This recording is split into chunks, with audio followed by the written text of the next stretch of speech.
Hello welcome to my channel.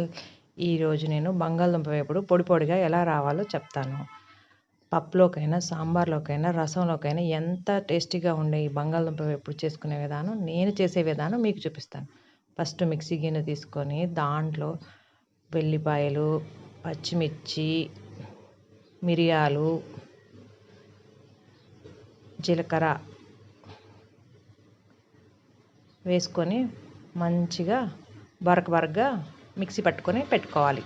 First పెట్టుకున్న తర్వాత బాండి పెట్టుకొని ఆయిల్ కొంచెం వేసుకోవచ్చు. 2 స్పూన్స్ ఆయిల్ వేసుకొని అందులో తాలింపు గింజలు వేసుకొని కొంచెం వాటిని వేగనివ్వాలి. ఆ తర్వాత కరివేపాకు,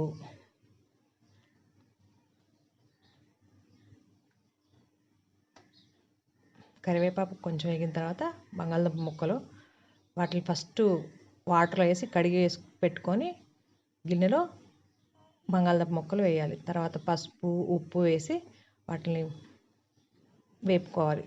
వేపుకున్న తర్వాత 2 మినిట్స్కి అల్లం వెల్లుల్లి పేస్ట్ వేయాలి. ఆ ముక్క అలా ఇరిగిపోతున్న టైంలో తీసుకొని మనం ముందుగా పెట్టుకున్న బరక పెట్టుకున్న పౌడర్ని వేసుకోవాలి.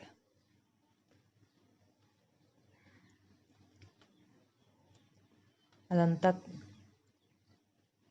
కలుపుకొని తర్వాత 1 స్పూను కారం వేసుకోవాలి.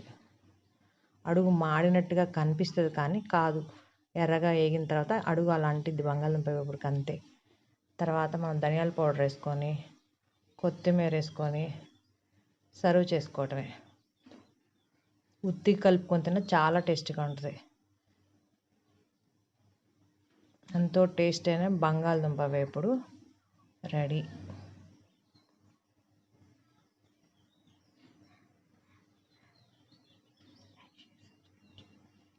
లైక్ చేయండి, షేర్ చేయండి, సబ్స్క్రైబ్ చేయండి మై ఛానల్.